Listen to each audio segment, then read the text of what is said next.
Good morning students, welcome back to my channel. आज की video में हम बात करने वाले हैं एग्जाम्स के बारे में। एग्जाम्स तो सबको पता ही है दिसंबर में होने वाले हैं और आई होप कि सब अच्छे से स्टडीज़ भी कर रहे होंगे। अगर कोई प्रॉब्लम आती है तो कमेंट बॉक्स में पूछ लिया करो, कुछ भी दिक्कत होती है तो। और जो तुम्हारे हॉल टिकट्स हैं वो भी पब्लिश हो चुके हैं, आई मीन रिलीज हो चुके हैं, तो फटाफट से अपने हॉल टिकट ले लो और उनकी जो ज़ेरॉक्स कॉपी है वो अपने पास रखो, हार्ड कॉपी, और चाहो तो अपने फ़ोन में भी आप लोग रख सकते हो। बट जब एग्ज़ाम में जाते हो ना तो फ़ोन वाला, जो फ़ोन में तुम लोग अपना हॉल टिकट दिखाते हो ना, वो लोग एक्सेप्ट नहीं करते हैं। तो करना यही है आपने कि कॉपी रख लेना उसकी ज़ेरॉक्स बना के। तो हम जो आज की वीडियो में बात करने वाले हैं ना, अब तुम्हारे सामने ना एक पेज दिख रहा होगा, ये वाला है ना। तुम लोग सोच रहे हो कि ये क्या है। तो देखो, जो बच्चे पहली बार इग्नू में एडमिशन लेने जा रहे हैं ना, एडमिशन नहीं सॉरी एग्ज़ाम देने जा रहे हैं, तो ये उन लोगों के लिए बहुत इंपॉर्टेंट वीडियो होने वाली है। वीडियो को पूरा देखना और अपने दोस्तों को शेयर ज़रूर करना, स्पेशली वो बच्चे जो पहली बार एग्ज़ाम दे रहे हैं, फर्स्ट टाइम जो एग्ज़ाम दे रहे हैं ना, क्योंकि ये एक न्यू चीज़ है उन लोगों के लिए। ठीक है, तो जब तुम लोग एग्ज़ाम दोगे ना तो तुम्हें ना एक जो जो एक तो क्वेश्चन पेपर मिलेगा, एक मिलेगी आंसर शीट। अच्छा, आंसर शीट जो है ना वो तुम्हें सिर्फ एक ही मिलेगी। जैसे स्कूल में होता था ना कि आप लोग एक्स्ट्रा भी ले सकते हो, तो यहाँ पे ऐसा नहीं होगा। इग्नू में आपको एक आंसर शीट मिलेगी, 25 या 26 पेज की होती है वो। तो उसी में ही ना अपने सारे तुमने अपने आंसर्स लिखने होते हैं। ठीक है, इसके बारे में मैं बताऊंगी अभी, टेंशन नहीं कि ये क्या पेज है और मैं क्या बोल रही हूँ। तो अपने वर्ड लिमिट का ध्यान रखना, टाइमिंग का ध्यान रखना पेपर में। ठीक है, अच्छा ये क्या है? ये है तुम्हारा, जो तुम्हारी आंसर शीट होगी ना उसका फ्रंट पेज है ये। जैसे असाइनमेंट का फ्रंट पेज भरते हो ना, ऐसे ही आंसर शीट का फ्रंट पेज भरना होता है। इसमें कोई भी गलती नहीं करनी है और मैं आज यही सिखाने वाली हूँ कि इसको करेक्टली कैसे भरना है। ठीक है, कुछ भी गड़बड़ करते हो तो फेल हो जाओगे, है ना। यही तो होता है ना, या फिर मतलब कुछ भी मिस हैपनिंग हो सकती है। तो देखो, जब एग्जाम में बैठोगे तो ये वाला फ्रंट पेज मिलेगा तुम्हें। इसके बाद जो है बाकी के पेजेस पीछे होंगे जिसमें तुमको अपने आंसर्स लिखने हैं। तो ये मिलेगा आपको फ्रंट पेज। देखो मैं थोड़ा सा दिखा देती हूँ। ठीक है, यहाँ नहीं देखना, ये तुम्हारे काम का नहीं है। इस वाले पेज, इसमें तुमने कुछ नहीं करना है, सीधा सीधा ये चीज़ ध्यान रखना। इस एरिया में कुछ नहीं करना है। स्टार्टिंग करेंगे यहाँ से। To be filled by the examinee, मतलब जो बच्चा पेपर दे रहा है ना वो ही भरेगा। वैसे तो जाहिर सी बात है वही भरते हैं। मतलब ये है कि किसी दोस्त से मत भरवाना, आगे पीछे कई बार होता है ना कि चलो पीछे वाले से भरवा लेता हूँ, तो ये मत करना। यहाँ पर फर्स्ट लिखा हुआ enrolment number in figures. Enrolment number डालना है आपने। अब पहले ये देखो 1 2 3 4 5 6 7 8 9। ठीक है, ये हो गया 9। और अब जो एनरोलमेंट नंबर होते हैं ना वो आते हैं कभी कभी 10 डिजिट के भी होते हैं किसी किसी सब्जेक्ट के। ठीक है, किसी सब्जेक्ट में या कोर्स कोड में समझ लो या प्रोग्राम में बोल लो कि 9 डिजिट के भी एनरोलमेंट नंबर होते हैं। तो अगर तुम्हारा 9 डिजिट का है ना तो यहाँ पे आप लोग अपना एनरोलमेंट नंबर डाल सकते हो। ठीक है, हाँ तो इसको कंटिन्यू करते हैं कि 9 डिजिट का है तो यहाँ पे 9 डिजिट तक आप अपना एनरोलमेंट नंबर भर सकते हो। लेकिन अगर 10 डिजिट का है तो यहाँ पर आप अपना एक स्क्वायर बना देना। ठीक है, ये तो हो गए 9 डिजिट वाले। ठीक है, क्योंकि अब 10 डिजिट में भी हो गए तो हो सकता है ये 10 डिजिट वाला जो स्क्वायर है ये ऑलरेडी आपको प्रिंटेड मिलेगा यहाँ पर। ठीक है, तो जो 10 डिजिट वाले हैं वो तो अपना एनरोलमेंट नंबर यहाँ पे लिख देंगे।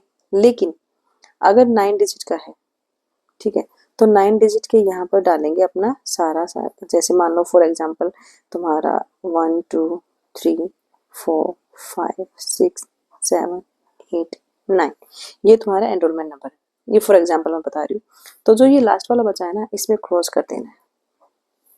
ठीक है, क्रॉस नहीं करोगे ना तो जो एग्जामिनर होगा ना वो ये सोचेगा कि तुमने एक डिजिट यहाँ पे छोड़ दी है, तुमने अपना एनरोलमेंट नंबर है वो पूरा नहीं लिखा है। तो इस चीज़ का ध्यान रखना। अच्छा, अनुक्रमांक संख्या शब्दों में, ये तो तुमने लिख दिया अपना फिगर्स में। फिर दूसरा लिखना है इसमें वर्ड्स में। तो वर्ड्स में कैसे लिखोगे आप? ऐसे नहीं लिखोगे कि 12,34,500 600 वट एवर जो भी होता है, ऐसे नहीं लिखना है। यहाँ पे आपने ना एक एक वर्ड को लिखना है। जैसे यहाँ पे आ जाएगा 1, यहाँ पे 2, यहाँ पे 3, ये आ जाएगा 4। ठीक है, और ऐसे ऐसे ऐसे सारा लिख देना है आपने। ठीक है, ये थोड़ा सा डिफरेंट लगा होगा तुम्हें, तो ऐसे ही करना है। हो सकता है ये मैंने थोड़ा सा एग्जाम्पल के लिए तुम्हें यहाँ पे लिखा है, हो सकता है तुम्हारा कुछ और हो सकता है, क्या मतलब डिफरेंट ही होगा ये, ऐसा तो एनरोलमेंट नंबर नहीं होता है।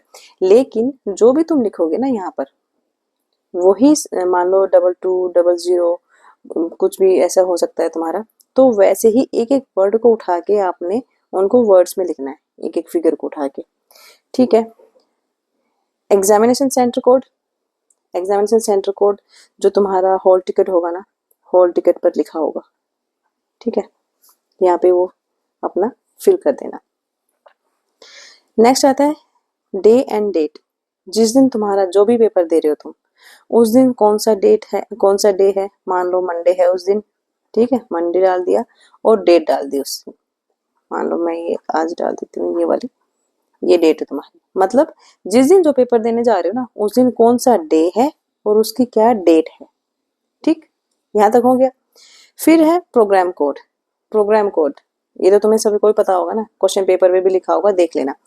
फॉर एग्जाम्पल प्रोग्राम कोड आपका हो गया, ये डाल लेते हैं। ठीक है, BEVAE 181। और इसका जो कोर्स कोड होता है ये भी आपको वहां पर मिल जाएगा। मान लो ये जो आपका हो गया, यहाँ पर आप अगर मान लो गलती से ये भी लिख देते हो ना, उसके अलावा तुम अपना जिस भी तुमने प्रोग्राम में एडमिशन लिया है वो भी लिखना है आपने। ठीक है, ये हो गया। ये प्रोग्राम कोड में बेसिकली आपने ये चीजें लिखनी है। ठीक है, लेकिन अगर गलती से ये लिख देते हो जैसे मैंने लिख दिया, तो कोई बात नहीं, इसको ब्रैकेट में करके आपको ये चीजें भी लिख देनी है। फिर आता है कोर्स कोड। कोर्स कोड में ये आ जाएगा BEVAE 181। ठीक है, प्रोग्राम कोड में आपका ये सारी चीजें आ जाएंगी। ठीक, और कोर्स कोड में आपका आ जाएगा कौन से पेपर का नाम है, ये वाला सब्जेक्ट का नाम। फिर आता है कोर्स टाइटल। कोर्स टाइटल क्या है, इस पेपर का नाम क्या होता है, एनवायरमेंटल स्टडीज, एनवायरमेंटल स्टडीज, ये लिखना है आपने। उसके बाद आता है मीडियम। हिंदी में दे रहे हो पेपर कि अंग्रेजी में दे रहे हो? ठीक है, तो जिस भी लैंग्वेज में तुम कंफर्टेबल हो ना, उसमें दे दो। मान लो अगर तुम हिंदी में लिखना चाह रहे हो तो हिंदी में लिख दो, यहाँ पे नहीं लिख रहे, इंग्लिश में देना चाह रहे हो तो इंग्लिश में दे दो। ठीक है, एक चीज मोस्ट इम्पोर्टेंट जो है वो ये है कि इग्नू आपको ये फैसिलिटी देता है कि आप किसी भी मीडियम में अपना एग्जाम लिख सकते हो। मान लो तुमने एडमिशन लिया था हिंदी मीडियम से, ठीक है, बट तुम पेपर देना चाह रहे हो इंग्लिश मीडियम में, तो तुम दे सकते हो।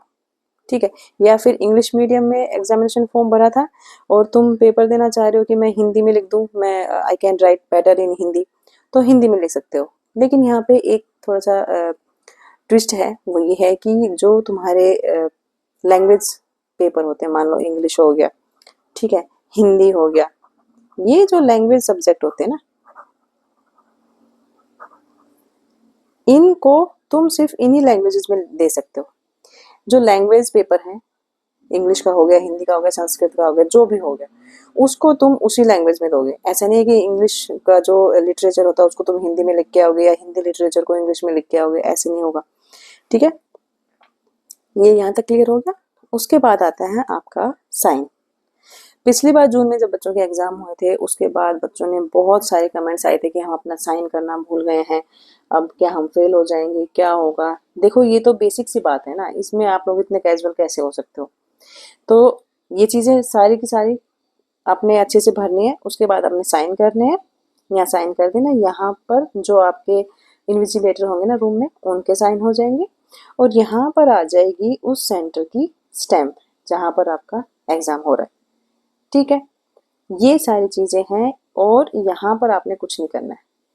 ये जो पूरा पेपर है ना, ये वाला, यहाँ से लेकर यहाँ तक, यहाँ तुमने कुछ नहीं करना, ये यूनिवर्सिटी का काम है।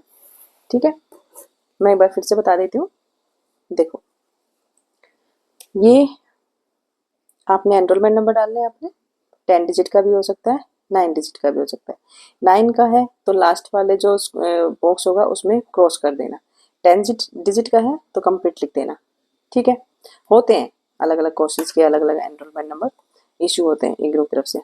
एनरोलमेंट नंबर हिंदी में वर्ड्स में कैसे लिखोगे, जो डिजिट है, जो भी डिजिट नंबर है उसका ही आपने लिखना है। वो लैक्स, करोड़, 10 करोड़, फला फला फला वो नहीं लिखना, सीधा सीधा 1 2 3 4। Got it. Examination centre code hall ticket पे होगा, यहाँ पे डाल देना। डे एंड डेट, जो तुम्हारा फर्स्ट पेपर हो रहा है उस दिन कौन सा डे है और उस पेपर की डेट क्या है। वैसे तो 2 तारीख को है उसका, ठीक है, 2 तारीख से तुम्हारे स्टार्ट हो रहे हैं, मैंने 10 लिख दिया, यहाँ 12 लिख देती हूँ। ठीक है, तो 2 तारीख से पेपर स्टार्ट है या जो भी है वो अपना यहाँ पे लिख देना। उसके बाद प्रोग्राम कोड, कौन से प्रोग्राम में एडमिशन लिया है, BAG, BTS, BCom जो भी है। पाठ्यक्रम कोड मतलब कोर्स कोड कौन सा है, कौन पेपर का नाम क्या है, कौन सा कोर्स कोड है। तो BEVAE 181 फॉर एग्जाम्पल के लिए मैंने लिखा है, ये डाल देना। उस कोर्स का कोर्स टाइटल क्या है, एनवायरमेंटल स्टडीज़ है। ठीक है, फिर आता है मीडियम, कौन सी मीडियम में पेपर लिखना चाह रहे हो, हिंदी में या इंग्लिश में, जो भी करना चाह रहे हो जिसमें कंफर्टेबल हो लिखना चाह रहे हो वो वाला यहाँ पे लिख देना। उसके बाद ये मैंने बता दिया है, लैंग्वेज पेपर है तो लैंग्वेज पेपर सिर्फ उसी लैंग्वेज में लिखोगे, उसके लिए आप अपनी लैंग्वेज चेंज नहीं करोगे। फिर आता है साइन, यहाँ पे इन्विजिलेटर की साइन और यहाँ पे लग जाएगी स्टैम्प, जो एग्जामिनेशन सेंटर है ना उसकी स्टैम्प लग जाएगी। तो ये था आज की वीडियो में, और इस चीज़ को ध्यान से भरना, इसमें गड़बड़ मत कर देना। गड़बड़ करोगे, एक डिजिट भी तुमने मिस कर देना तो पेपर चेक तो हो जाएगा बट मार्क्स अपडेट नहीं हो पाएंगे। अपडेट नहीं हो पाएंगे तो फिर फ़ायदा क्या है, फेल हो जाओगे। ठीक है, तो ये चीज़ें ध्यान से देख लो। अगर कुछ समझ में नहीं आई हो या मुझसे कुछ छूट गया हो बताने के लिए तो कमेंट बॉक्स में पूछ लेना। ठीक है, चलो आज इतना ही बताना था, मिलते हैं नेक्स्ट वीडियो में। Best of luck and bye.